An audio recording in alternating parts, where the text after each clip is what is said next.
Today I'm opening up about a deep experience. It isn't easy, but I hope it helps someone in the end. Hey guys, welcome back to my channel. It is your girl Shay, and in today's video, as you can see by the top of the video, we are going to get into something a little serious, but very much needed. So let's get right into it. I am the oldest of 5 kids, and when I realized that my father didn't want me is when I became 8 years old, and this girl that I was really cool with, her dad came and picked her up from school.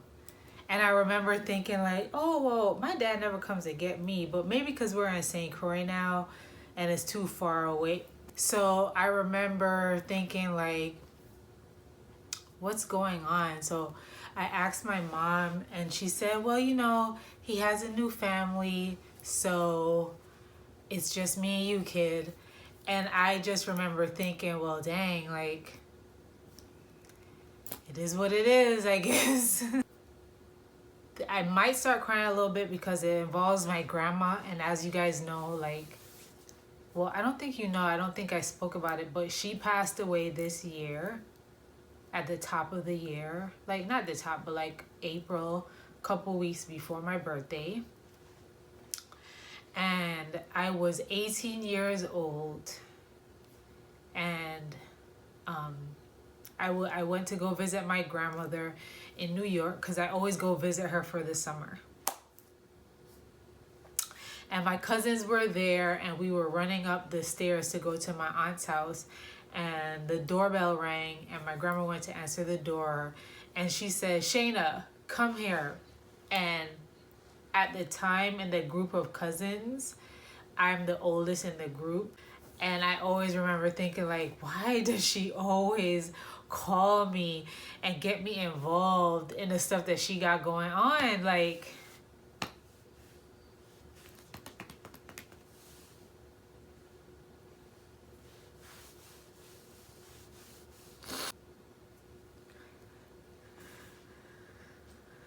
this is probably going to be an emotional video. This is definitely going to be an emotional video. Anyways, but I'm going to get through it because, one, I need to tell this story to help me properly heal. And two, there are people out there who probably went through the similar thing or something around it and feel rejected, and it just opened a lot of people pleasing and a lot of not so good energies to enter your life because of the start of one of the major people in your life rejecting you as a kid. So we're gonna try to get through this as quick as possible, but I'm probably going to throw in some laughs because this is what I'm programmed to do. So I came downstairs, and this guy comes through the door. I don't even remember how he looks. I'll just be completely honest. And this guy comes through the door, and they sit in the living room. And I go into the living room, and I sit by the desktop. And as I'm sitting at the desktop, I'm just looking on the internet while these two adults are talking. And in my head, I'm just wondering, why am I down here? So I don't even know what they were talking about. All I heard was, are you going to tell her? And that was my grandmother. And I'm like, what are they talking about? But I still wasn't paying attention. And then my grandmother said, Shayna. And I said, huh? What's going on? And she said, this is your dad. This is your father. And I immediately started busting out laughing because I was like, girl, what are you talking about? Like, grandma played too much. I got humor, and this is who I got my humor from. She played entirely too much. So I'm like, grandma. And he spoke up, and he said, Shayna, yes, I am your father. So I looked at him, and I looked at him up and down like, okay. Like, what do you want me to do with this information? Like, okay. And so I really don't remember what happened in between then, but I do remember him saying, well, do you want to go to lunch? And I said, I ain't going nowhere with just you. I don't know you like that. And my grandma pinched me. Caribbeans, they sometimes when it comes to disrespect, eh? They're very sometimes. But she pinched me and she was like, Shayna. And I said, what? I don't know him. Like, I'm not going nowhere with him. And then back then I was like a serious tomboy, right? So, and then I had a really bad attitude too. So I was like, okay, well, I'll go if my grandmother comes. And he looked disappointed that I invited my grandma, but it was just like, dude, I don't know you. Like, hey, hello, I don't know you. Why would you expect this young girl, 18 years old, to go somewhere with you and she's never met you a day in her life? Makes sense. So the next day, we went to lunch. And as we were sitting down, he talked about how he used to drive by on our block in Brooklyn, and he used to see me and my cousin Candace playing outside, and sometimes he would see me and other kids. God knows it could have been my siblings during Christmas or whatnot, playing around. And in my head, I was like, so you drove, and I think I said it to him, like, you would drive on our block, you would see me all these years, and you haven't said anything. And then it clicked in my head, my mom probably knows that you're here, because if one thing about my mother, my Jamaican mom, and I being her firstborn and being a girl, oh, she was very protective of me. So I know. So immediately I got irritated, because I'm like, me and my mom is better than this. Like, why she ain't tell me? Because there's no way that this man is going to show up to my grandmother's house, and her and my grandmother didn't talk, and her and him didn't speak. So I immediately knew that that lady was involved in this madness. So I had an attitude, because I'm like, I feel like I've been set up by the two people that means the most to me, and nobody said anything to me. Either way, I was also very much annoyed, because I was just like, I just didn't understand the concept of seeing your child, and there's just like, you not even coming out, you're not, like, I'm just very confused. So I shut down after that conversation. And I remember him asking me, did I drive? And I said, yes, I'm learning how to drive. And he said, well, I have a stick shift car, I can give it to you. And I was like, I don't know how to drive a manual shift, so it wouldn't make any sense to give me that car. And then he was like, okay, well, I'm gonna get you, I'm gonna try to get you in contact with me more, because I really want a relationship with you. So I was like, okay, like, because I knew I wasn't gonna reach out. So if he wanted a relationship with me, he was gonna have to do the work. That's how I felt, right?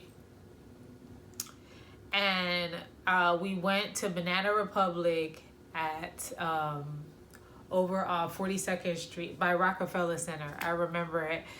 At Grand Central Station. I remember it because I used to work at that Banana Republic later down in life. But we went to that Banana Republic, and he said, oh, I want to take you shopping. And I'm like, all right, so we could go shopping. And we go shopping, and he says, and I'm picking out stuff, and my grandma's like, oh, that looks nice, I can see you wearing that. And mind you, I'm transitioning from tomboy to like girly, but I'm still in between. So a lot of the things weren't that girly, but they weren't really tomboy-esque. If you've ever been to Banana Republic, you should know what I'm talking about. But everything that I picked up, he would just like snicker his face. And eventually he said, like, you're a girl. A girl shouldn't dress like a little boy. Like, these are things that I think that you should wear. And I was like, this guy is joking me, right? First and foremost, I'm 18 years of old. 18 years old. You left me when I was 3 years old. I haven't heard from you since. And then you show up to my grandmother's house. And then you tell me that you've seen me because you basically stalked me, but didn't have the balls to come and speak to me. You could tell I'm mad. And then you take me shopping and try to change my image to align with what you think a girl should look like. Boy, bye. So when he dropped us home, I did not reach out to him. Like, he would reach out to me. If we ever spoke, he would reach out to me. Slowly and surely, we just stopped talking because like I said, I did not reach out. And he just eventually stopped reaching out to me. As the years went by, as I got older, my people-pleasing ways went into higher gear, because after I met my father and realized that, well, I interpreted that he didn't like me for who I was, and he had ample opportunity to be in my life, but he chose not to. I really started to think, like, if I can't even get my dad, the person who was married to my mother, who helped create me, to love me and to want me, and if I can't even get him to like choose me, maybe there's something about myself. Maybe there's something about me that is just not it. And maybe I just need to change who I am. And something in my head clicked from then on to like conform to what other people wanted me to be, just so I could fit in. And I didn't realize that until like later on in life, but that was a catalyst of a lot of my people-pleasing ways, and a lot of the true Gemini. When they say a Gemini could morph into whatever, they're really good at it. True and behold, that was me. Growing up, I was jealous of my brothers because they had both of their parents in their life. And then I became jealous of my younger brother and my little sister because now their parents are now married, still together up until this day, and they have cultivated their own family. And I was just sitting out on a ledge, I felt like, by myself. I didn't have both parents. I just had my mom. And I would get jealous of my siblings. I get really upset with my mom. I did a lot of things to embarrass her because I just was really upset. And instead of unleashing it on him and figuring out what's really going on with me, I took it out on my mom, who ultimately, when I got older, I realized I wasn't really that upset with. Is my father that I was upset with. And when I got into relationships, even if my first major like serious relationship, the guy was like 10 years older than me. I was 25 and he was 35. He was 10 years older than me, and he basically love bombed me in the beginning, and then he became very controlling. And I just felt like maybe if I create the image that he wants, maybe if I talk, dress, move, cut off friends, do what he wants, then he would not be so upset with me. He would want me without any complaints or try to change me. And that was really the trajectory of a lot of relationships. I felt like I could be myself but so much, but eventually to keep them around and to keep them to love me, You know, I had to morph into somebody else. And then eventually I just was, after a while, something clicked in my head. I'm just like, this is just not me. I don't want to do this anymore. And instead of leaving, I just stayed in unhappy situations because I just didn't want to be alone. I just didn't want to be alone. My dad not choosing me and not reaching out to me for years after he had met me when I was 18 made me feel like made me seek validation in outside things and make me cope in ways that I never did before. Like, I started drinking, I started smoking weed, I started just like partying and not doing anything hard, but I just started doing things that was fun in the moment. But once I got home, I would just cry in my room by myself. And I remember my grandma asking me, like, are you okay? What's wrong? Did you try reaching out to your dad? Did you try reaching out to your mom? And I would just black out on everybody because I just didn't understand, like, why would y'all bring this toxic entity back into my life when he wasn't here this entire time? Like, in my head, I was coasting along life fine with just my mom and my grandma and my siblings. Like, I was straight. You know what I'm saying? Like, I was good. Even though subconsciously, like, deep down inside, I really wasn't. But until that situation happened is when everything was brought to light. I doubted myself a lot. I didn't know what I was doing in life. I felt like I was just a disappointment to everybody. I felt like maybe I'm not good enough. I'm just not good enough. So finally, I sat down and I spoke with my mom and I had a conversation with her because I realized, like, this life that I'm living, these relationships that I'm in, they were abusive mentally, physically, emotionally.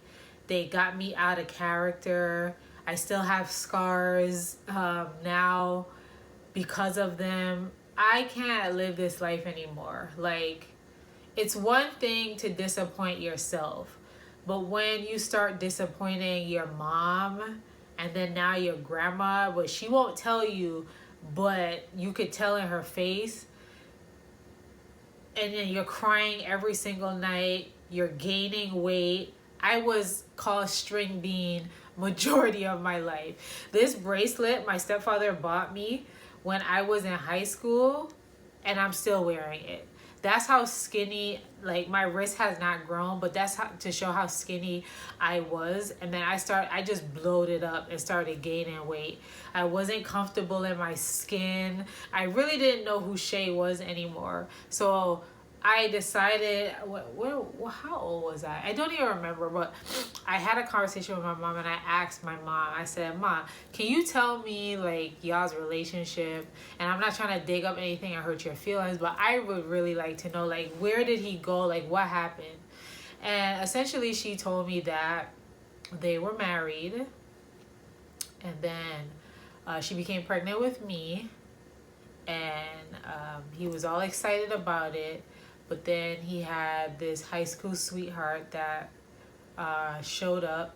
Long story short, he left me and my mom. He went and married the lady. And the kicker is that she had 2 kids, which wasn't his, but he adopted them, raised him as his own, and essentially disowned me.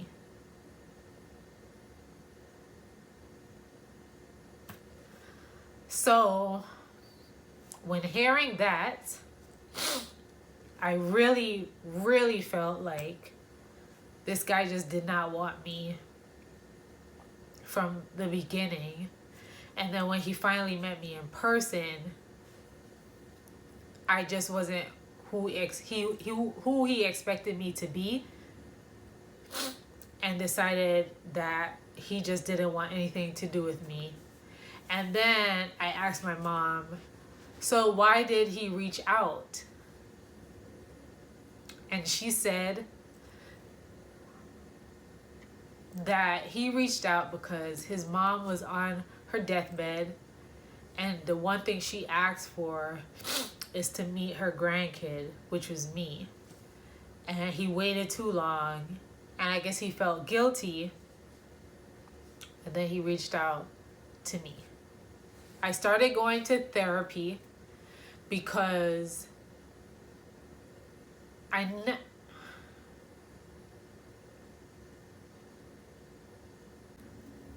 never told anybody this.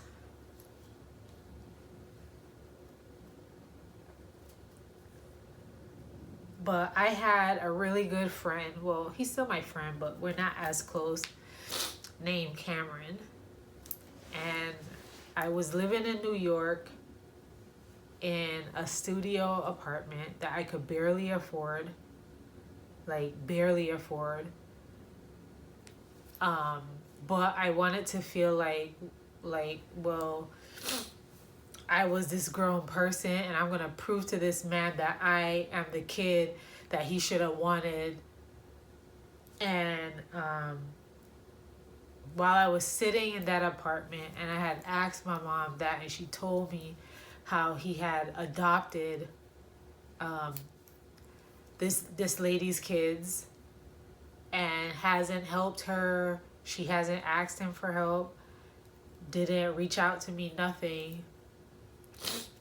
I just started thinking, like, throughout all my life, just how I was feeling, how I used to lie to people and tell them, oh, my dad is a musician, he's traveling. Oh, that's why you don't see my dad, because he's traveling. He's a musician. He lives in the States, because I used to live on St. Croix, the Virgin Islands. He's traveling. I used to make up stories because I was so embarrassed. As I said, I coped by making up stories.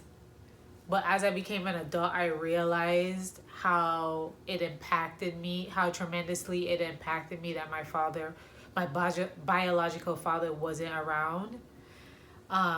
So when she told me that story, I said, thank you so much, Ma. I appreciate it. And I remember her saying, I love you, Shay. And I was like, I love you too, Ma.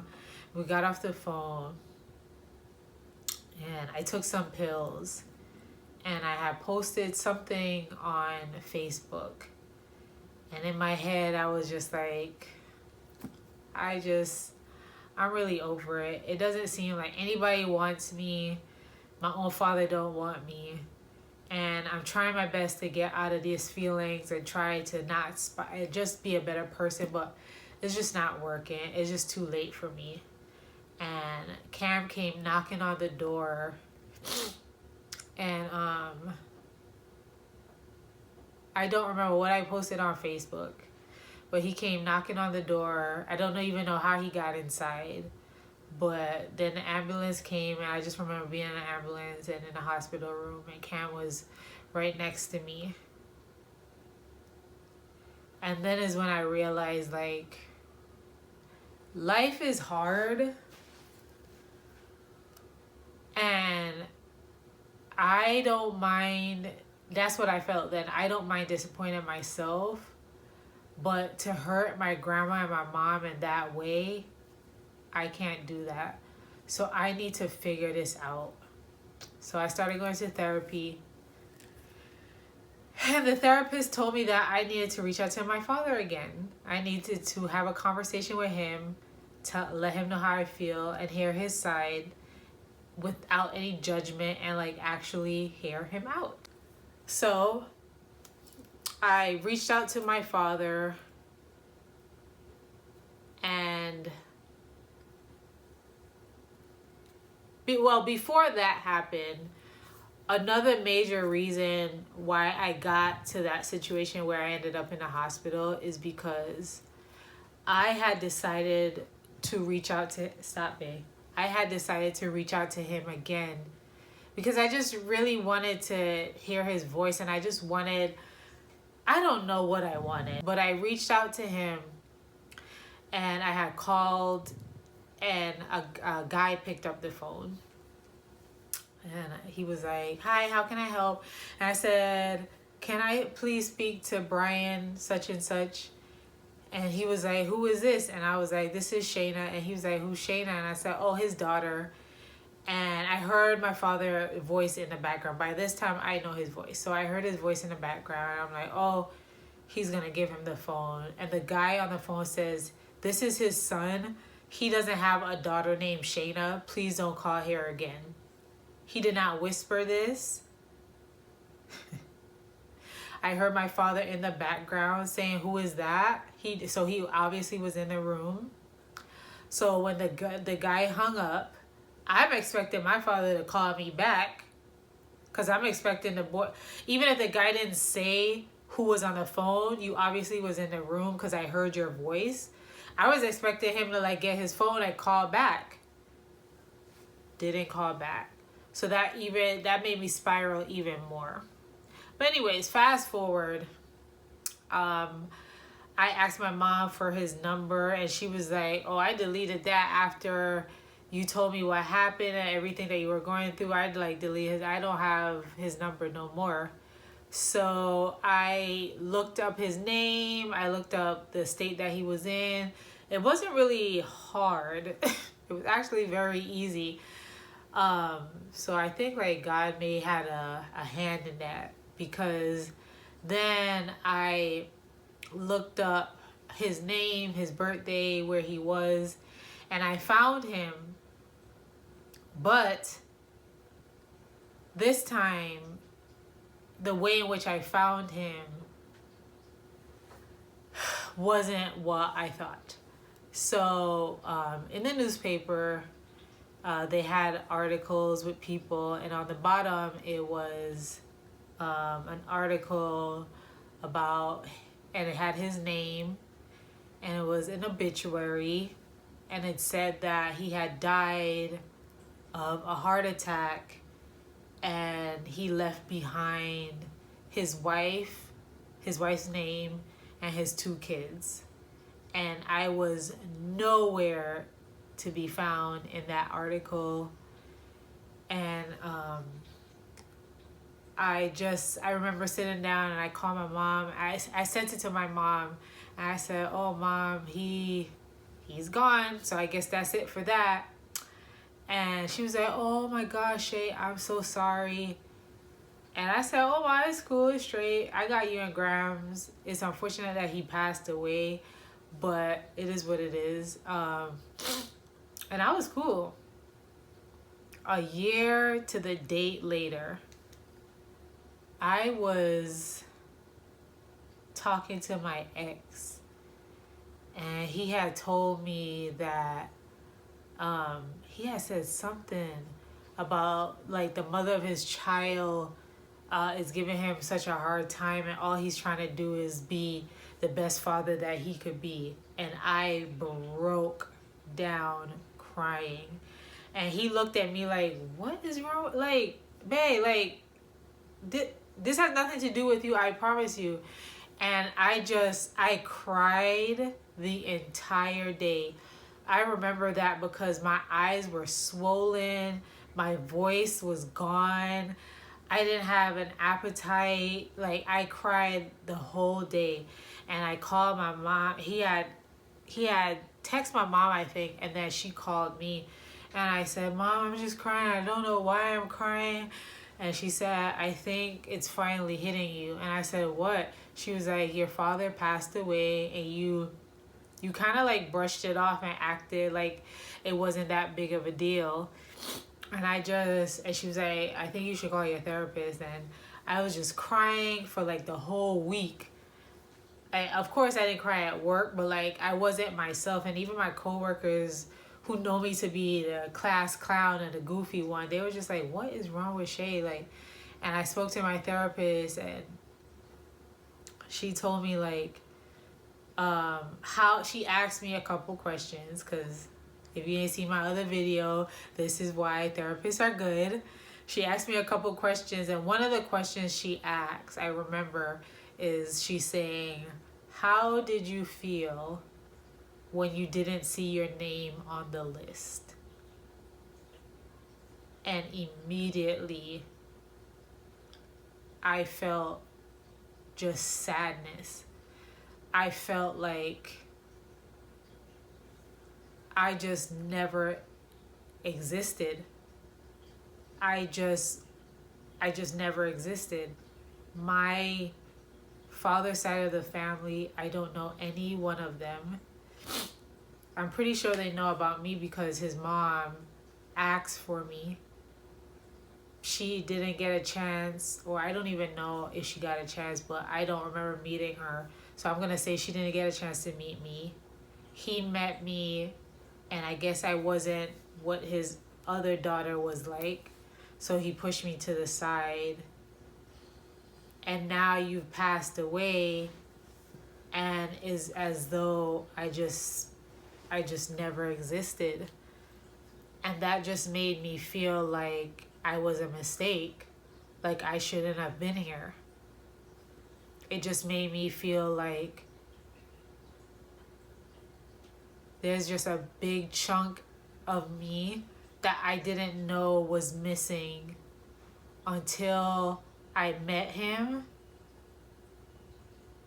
and then he left without me knowing about it, or me just being a part. Like, I don't know how to explain it. After diving into that feeling, I took the necessary steps because, like I said, I just wanted to be better. And it would take some time because I still had triggers. I still had ways of doing things that I was comfortable with, even though it wasn't the best thing. So it did take me some years to break the cycles and realize my fault in a lot of things in my life, and also realizing that you get to pick your family. You get to pick your loved ones. Just because somebody didn't choose you or want you doesn't mean that you're not enough, doesn't mean that you're not loved, doesn't mean that you're not wanted, it doesn't mean that you don't have a purpose in this world. And that is a lesson that I had to learn, and I haven't I'm close to fully learning it here at 40. And this happened to me in my 20s. So breaking cycles is not easy, and it does take longer when you reject what's best for you. So what I had to do is I started journaling a lot. When I say a lot, I started journaling a lot. I started my YouTube channel because that helped me. My first YouTube channel anyways, that helped my mind get off of that. I started to just cultivate my relationships that I had just a little bit more, and try to fix the ones that I can. The ones that I couldn't, I just let it go. And I really started to dive deeper into therapy, because what I was trying to do on my own and with family and friends, I obviously, it was more deeper than I thought it was. So this is the story of my father disowning me, not wanting me, whatever it is. The reason why I wanted to discuss this is because, one, I still realize that I have triggers when it comes to that I need to work through and not suppress it. Two, my grandmother passed away earlier this year, and it's really starting to sink in. The older I get, the more likely that the people that I really cherish and love are not going to be here as long as me. And I need to let go of the ones that didn't want me, and let go of the pain of the past, so that it doesn't get in the way of the people that are here now and that I still love. Because the time that I took away from them because I was so wrapped up in pain from people who didn't choose me. I took away from the ones that did choose me and really did love me, and they're no longer here, and it just makes me really sad. So I need to work on that. Also, I wanted to share this story because a lot of us are rejected by people, especially the ones that are supposed to be there and the ones that are supposed to love us, because we didn't ask to be here. And that hurt is a little deeper, but we suppress that more than we do with friendships and other types of relationships. But those things manifest in our actions and how we become adults, and not taking care of it and not facing it will have you live a life that you look back at and you're just not proud of and not happy with. So I just wanted to come out and speak my story and share my trials and tribulations with my father and how it shaped and molded me into a woman that I'm proud of, but I've had some hiccups that I honestly wish I could take back, but life and lessons. And I also just wanted to share that you're not defined by someone's inability to love you. You are worthy, you are whole,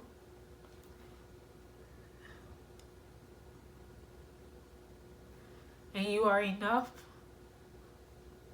just as you are.